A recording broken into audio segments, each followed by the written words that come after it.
चलिए आज की क्लास शुरू करते हैं। आज हमारा टॉपिक है संज्ञा। संज्ञा इंग्लिश में क्या कहते हैं इसे? नाउन।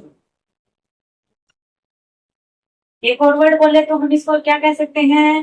Naming words. क्यों? जो भी चीज, जो भी चीजें दिखाई दे रही हैं, आप उनको किस नाम से बुलाते हो वो ही नाम। देखो वर्ड में ही आ रहा है कि आप किसी चीज को क्या नाम से पुकारते हो, वो ही उसका क्या है? नेमिंग वर्ड, नाम। और नाम ही क्या है? संज्ञा। जैसे उदाहरण के लिए मेरे हाथ में क्या है? मार्कर। तो ये क्या है? संज्ञा। मैंने किसके ऊपर हाथ रखा है? बोर्ड पर। तो बोर्ड वर्ड क्या हो गया? संज्ञा। मैंने कपड़े पहने हैं, कपड़े संज्ञा। कपड़ों में भी स्पेसिफिक नाम दे दी तो साड़ी। इनको हम क्या कहते हैं? बाल। इसे हम क्या कहते हैं? हार। इसे हम क्या कहते हैं? चूड़ी। तो आप समझ गए होंगे आपके आसपास जितनी भी चीजें हैं जिनका हम नाम लेकर उन्हें पुकारते हैं वो सारे क्या है? संज्ञा। अब संज्ञा की हम परिभाषा देखेंगे तो एकदम इजी है, कोई रट्टा मारने की जरूरत नहीं है। देखिए, किसी व्यक्ति किसी व्यक्ति व्यक्ति आ गया। अब व्यक्ति एक व्यक्ति तो आ गया, चलो समझ में आया। अब पूरी स्पेसिफिक हम बोलेंगे तो व्यक्ति, वस्तु, हमारे आसपास चीजें भी है तो व्यक्ति, वस्तु। अब जातियां भी होती हैं, पशु जाति है, मानव जाति है। हम जब पढ़ते हैं तो बोलते हैं ना मानव जाति।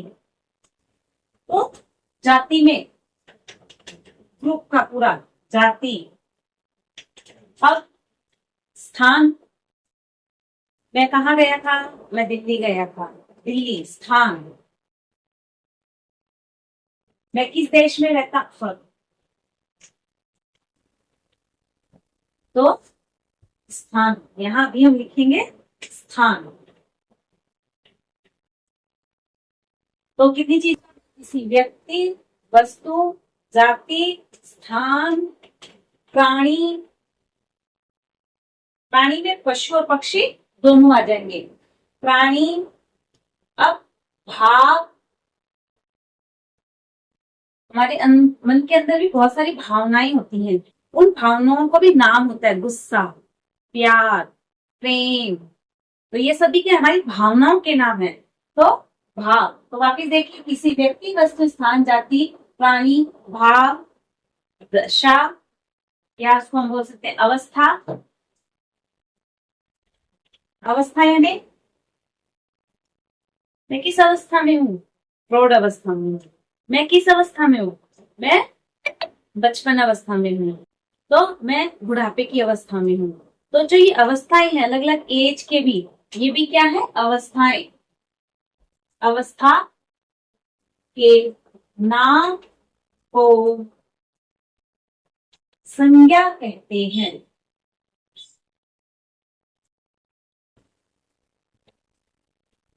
पुनः देखिए, किसी व्यक्ति, वस्तु, स्थान, जाति, प्राणी, भाव, अवस्था के नाम को संज्ञा कहते हैं। अब संज्ञा कितने प्रकार की होती है? सोचिए।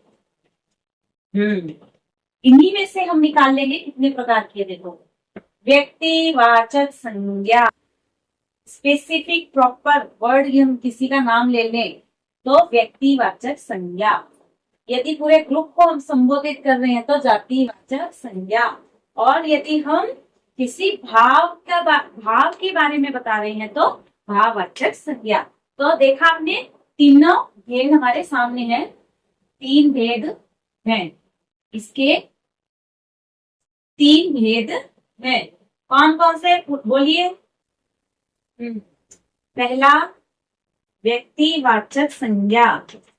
व्यक्तिवाचक संज्ञा जिसको हम इंग्लिश में क्या बोलते हैं?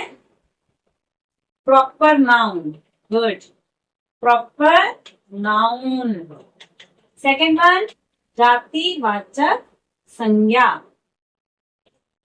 जिसको हम इंग्लिश में क्या बोलते हैं, कॉमन नाउन। और थर्ड वन क्या है, भाववाचक संज्ञा। भाववाचक संज्ञा, भाववाचक संज्ञा को हम इंग्लिश में क्या बोलते हैं, एब्स्ट्रैक्ट नाउन। अब देखिए, कुछ किताबों में आपको व्याकरण में इसके 5 भेद भी दिखाई देते हैं।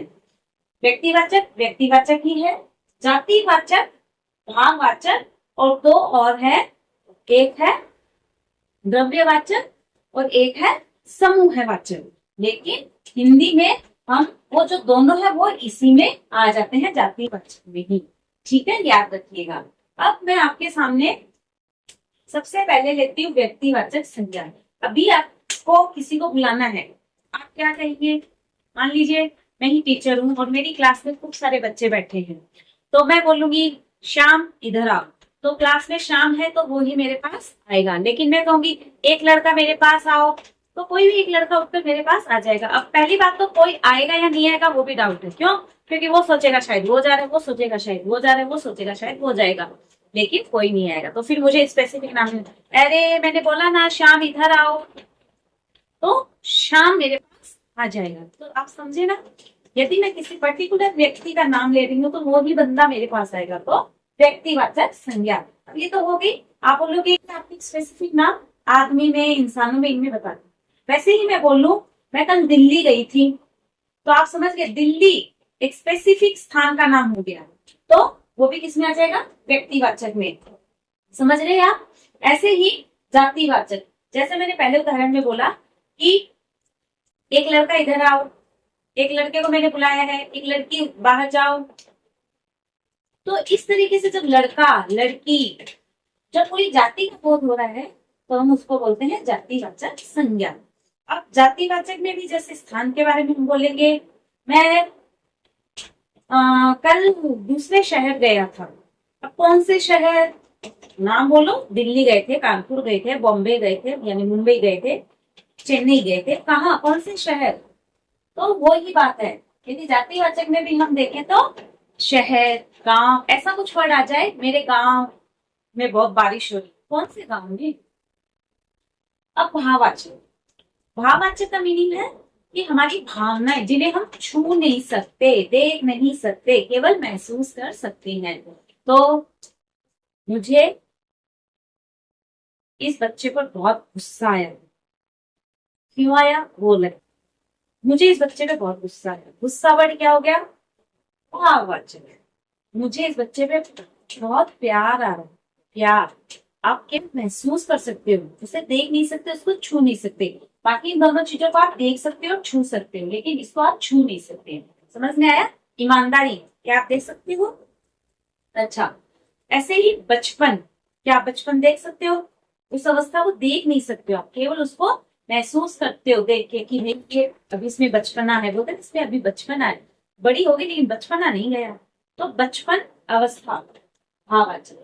अब मैंने बोला था कुछ कुछ में आपको दिखाई देंगे समूहवाचक और द्रव्यवाचक। तो द्रव्यवाचक यानी वो चीजें जो लिक्विड फॉर्म में है, या फिर जिन्हें हम लिक्विड फॉर्म में कन्वर्ट कर सकते, या फिर जिनको हम क्वांटिटी में देखते हैं। क्या quantity means? Quantity means 1 KG, 2 KG, 1 litre, 2 litre. ऐसी जब चीजों की बात आएंगी तो हम उसको जातिवाचक के, जो दूसरा मैंने आपको बोला था इन्हीं में है, लेकिन कई किताबों में आपको जब अलग मिलता है वो द्रव्यवाचक, तो वैसे जाएगा। और एक है समूहवाचक। समूहवाचक भी जातिवाचक के अंतर्गत ही आता है, लेकिन उसको यदि आप अलग से कहीं देखते हो, पढ़ते हो, तो इसका मीनिंग वही है, ग्रुप में होगा।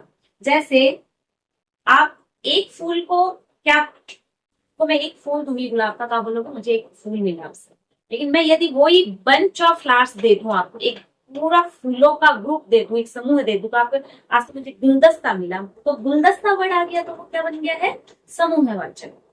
ऐसे ही क्या एक आदमी जाके आर्मी बना सकता है? नहीं बना सकता, उसमें बहुत सारे लोग होंगे तभी वो आर्मी कहलाएगी, नहीं तो एक इंडिविजुअल पर्सन है ओनली। तो समझ गए होंगे आप समूहवाचक में जो ग्रुप आएंगे। अब मैं आपको इनके कुछ उदाहरण है वो फटाफट बता दे रही हूँ, ध्यान से देखिएगा। व्यक्तिवाचक, व्यक्तिवाचक संज्ञा में मैंने क्या बताया था, प्रॉपर नाउन आएंगे।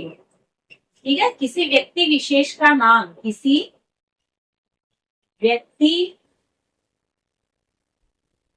या स्थान विशेष का नाम, स्थान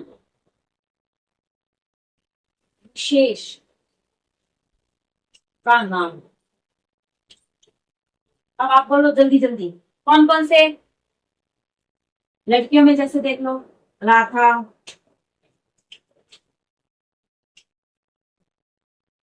लड़कों में देख लो श्याम, जगह में देख लो दिल्ली। अब फलों की भी स्पेशल जातियां होती हैं, स्पीसीज होती हैं, जैसे मान लो, तो जैसे हम बोलते हैं कि हम कामधेनु गाय, तो गाय का हमने नाम दे दिया स्पेशली कामधेनु गाय, तो कामधेनु।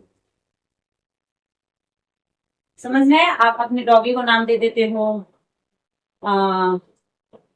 डॉगी समथिंग, कुछ भी आपके रॉक, तो वो सब ऐसे जब नाम आएंगे तो इसमें आ जाएंगे। लेकिन अब हम इसी को देखें जातिवाचक में।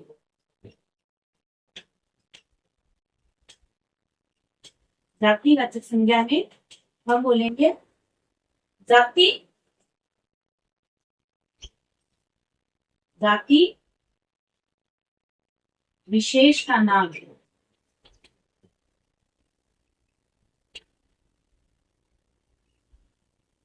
जैसे लड़का,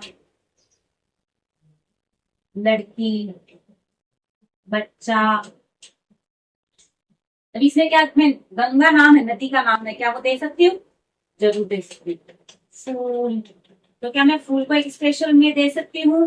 गुलाब। समझ में आया? ऐसे ही फूल, गाय। अब गाय दिया तो जाति विशेष, और गाय को नाम दे दिया तो कामधेनु। अंडरस्टैंड? गाय। अब जगह में शहर, राज्य आदि। M I clear?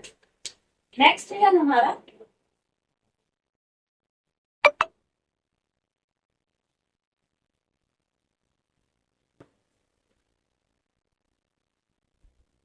नेक्स्ट हमारा होगा भाववाचक संज्ञा।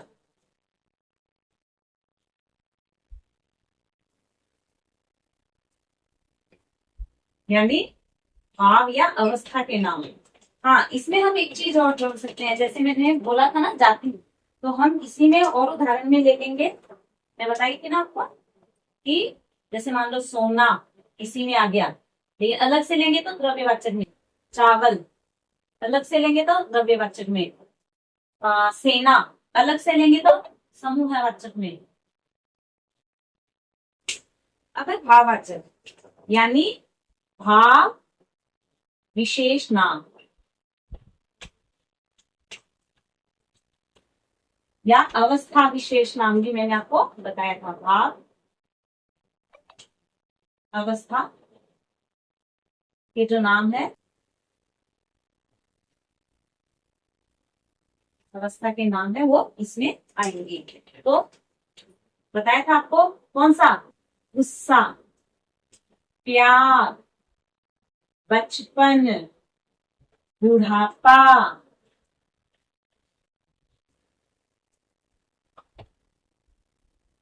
ईमानदारी,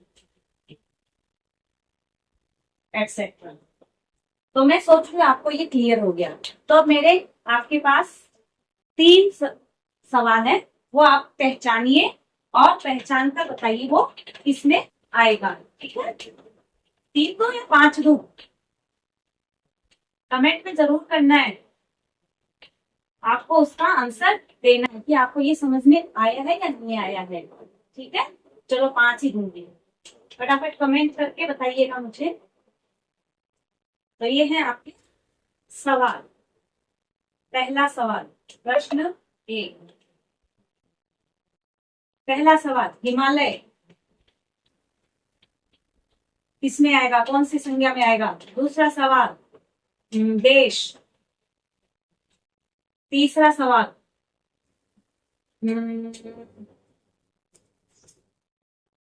प्रेम। चौथा सवाल आम। पांचवा सवाल